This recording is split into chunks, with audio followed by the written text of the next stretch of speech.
भगवान बहुत करुणावान। एक कथा हम आपको बताते हैं। राम सेतु का पुल बन रहा था। बानर, भालू, बड़े बड़े बंदर शिलाएं लेकर के जा रहे थे। एक गिलहरी अपने शरीर में समुद्र किनारे की रेती फंसा करके ले जाती और पत्थरों के बीच जाकर शरीर को फड़फड़ा करके फिर आ जाती। उसका यही काम था। बंदर जितने पत्थर डालते वो गिलहरी अपने शरीर में पहले लौटती, जितनी रेती शरीर में फंस जाती वो जाकर पत्थरों के ऊपर जहां पुल बना रहे थे उनके ऊपर जाकर शरीर पर फड़फड़ा कर आ जाती। हनुमान जी ने देखा, ए गिलहरी एक तरफ हो जा, किसी बंदर के पांव के नीचे आ जाओगी, मर जाओगी, भागो यहां से, यहां मत बीच बीच में हुदक फुदक करो। गिलहरी हनुमान जी को सुनकर दोनों हाथ ऐसे करके खड़ी हो गई, ऐसे हाथ कर लिए उसे, मानो कह रही हो क्या आप भर राम जी के काज में सेवा करोगे, हमारी नहीं लगेगी। हनुमान जी बोले लगेगी तो, पर तुम बीच बीच में फुदक उदक मत करो, सेवा भी करनी तो एक आध कोने में करो, और तुम्हारी सेवा से होना भी क्या है। आहा, गिलहरी नहीं मानी। गिलहरी बार बार जावे, वही काम बार बार करे, सेवा करने लगी। एक बार हनुमान जी, उसी समय हनुमान जी एक शिला लेकर जा रहे थे, राम राम लिख रहे थे, नीचे देखा नहीं, सो हनुमान जी की दाहिने हाथ के अंगूठे से उसकी पूंछ दब गई। अब पूंछ दब गई सो घाव हो गया। तुरंत चिक चिक चिक चिक करती हुई वो गिलहरी दोनों हाथ जोड़कर खड़ी हो गई। हनुमान जी फिर डांट कर बोले, देखो हमने तुम्हें पहले रोका था, मान जाओ, नहीं मानी तो देखो क्या हाल हो गया। गिलहरी कहती है, हनुमान जी तुम बड़े बलवान बनते हो, हम तुम्हारी शिकायत करेंगे राम जी से, आपकी शिकायत करेंगे हम राम जी से, जाओ कर दो, आज हम आपको दंड दिलवा करके मानेंगे। गिलहरी ऐसा बोली, आपको दंड दिलवा कर मानेंगे। हा हा हा। गिलहरी राम जी के पास गई और रोते हुए कहने लगी, बताओ आपके रहते हुए हमारे ऊपर अत्याचार अन्याय हो जाए। राम जी बोले, क्या हुआ।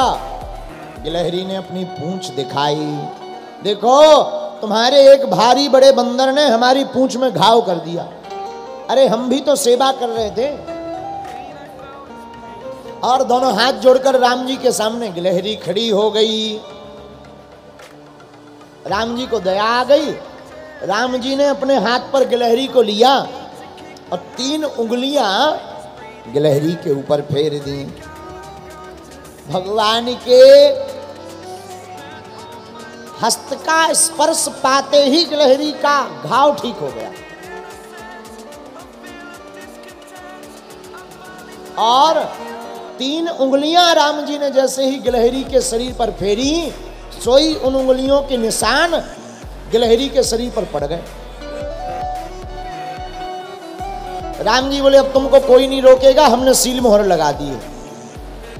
गिलहरी बोली, हम ऐसे नहीं जाएंगे, पहले वो जो बड़ा वाला बंदर है ना उसको पहले दंड दो।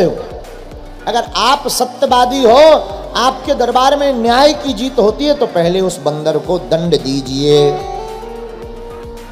राम जी हंसने लगे, लिवा ले आओ, कौन बंदर है। गिलहरी भागी भागी गई हनुमान जी के पास और दोनों हाथ ऐसे खड़े करके बोली, महाराज बड़े बलवान बनते हो, बहुत होशियार बनते हो, चलो तुम्हारी राम जी की अदालत में शिकायत हो गई है, अब तुमको दंड दिलवाना है, चलो हमारे साथ। हनुमान जी बड़े हंसे, ये गिलहरी बड़ी परेशान कर रही है। हनुमान जी बोले चलो। हनुमान जी गए, राम जी को प्रणाम किया। राम जी बोले, क्या बात है हनुमान जी, और तुमने गिलहरी को परेशान क्यों किया। हनुमान जी बोले, सरकार ये बीच बीच में उथल पुथल कर रही थी, हमने इसे डांटा है। राम जी बोले, बताओ गिलहरी तुम क्या उथल पुथल कर रही थी। तो गिलहरी बोली, सरकार ये लोग पत्थर डालकर पुल बना रहे, और केवल पत्थर रहेंगे तो आपके चरण बड़े कोमल हैं, आपके चरण में चोट लग जाएगी। तो हम उन पत्थरों के बीच में जो गैप होता है, जगह होती, उस जगह में रेती भर रहे ताकि आपके चरण ना लगे, आपके चरणों में चोट ना लगे। आहा, हनुमान जी ये बात सुनकर गदगद हो गए, आंखों से अश्रुपात हनुमान जी के होने लगा। बोले भाई गिलहरी, हो तुम बड़ी बुद्धिमान। गिलहरी बोली राम जी, तभी तो हम कह रहे ये बड़े बड़े बंदरों में बुद्धि तो बिल्कुल ही नहीं है, नाम की बुद्धि नहीं है, बंदर भर बड़े बड़े हैं। हनुमान जी बड़े हंसने लगे, बड़ी विचित्र है।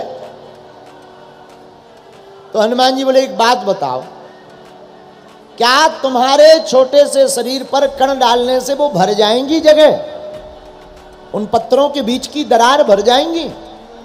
गिलहरी कहती है भले ही ना भरे, लेकिन जितनी जगह पर कम से कम दरार हो पाए उतना तो अच्छा है, कम से कम हमारे प्रभु श्री राम के चरणों में उतनी कम जगह चोट तो लगेगी। आहा,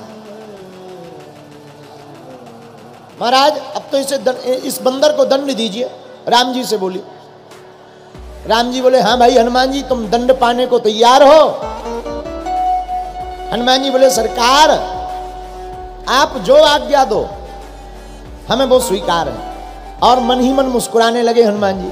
तो राम जी गिलहरी से बोले तुम ही बताओ क्या दंड देवे हनुमान जी को। महाराज इन्होंने हमारी पूंछ पर लात मारी, अंगूठा लग गई, हमारी पूंछ में घाव हो गया, वो तो बड़ी कृपा है कि आपने ठीक कर दी। हम आपको भी कहते हैं कि आप सरकार हैं और इनके सिर पर एक जोर से लात मार दीजिए। आहा, हनुमान जी खुश हो गए। हनुमान जी बोले धन्य हो गिलहरी। बोले क्यों? अरे बोले इसी बहाने सही, शिकायत के बहाने सही, आज तक सरकार का हाथ हमारे माथ पर रहा, आज हमारे सरकार की लात हमारे माथ पर लगेगी। सिर झुकाकर हनुमान जी बैठ गए, आंखों से आंसू बहाने लगे। राम जी ने चरण का प्रहार किया। गिलहरी अब तुम खुश हो? सोई चिकचिकाती हुई दोनों हाथ करते, अब हम बहुत खुश हैं। पूंछ बढ़िया हिलाकर, आंखों से हनुमान जी रो रहे, अब पूंछ हिलाकर चिकचिकाती हुई दोनों हाथ ऐसे करके हनुमान जी तरफ देख करके बोली देखो अब हुआ ना दर्द, हमको बड़े परेशान कर रहे थे, हमारी पूंछ पर तुमने लात रखी थी, अब देखो तुमको भी लात लगी, ओ हो अब हुआ ना दर्द। रो रहे हो ना, आंखों से देखो आंसू निकल आए। हनुमान जी कहते हैं गिलहरी आंखों से आंसू इसलिए नहीं निकले, प्रभु श्री राम जी ने पाद का प्रहार किया, अपितु हमारी आंखों से आंसू इसलिए निकले कि हम इतने बड़े होकर के भी इतनी बुद्धि नहीं लगा पाए कि राम जी के चरणों में चोट लगेगी या घाव बनेगा या दर्द होगा। धन्य है गिलहरी जिसे ये भाव तक है कि प्रभु श्री राम के चरणों में चोट न लग जाए।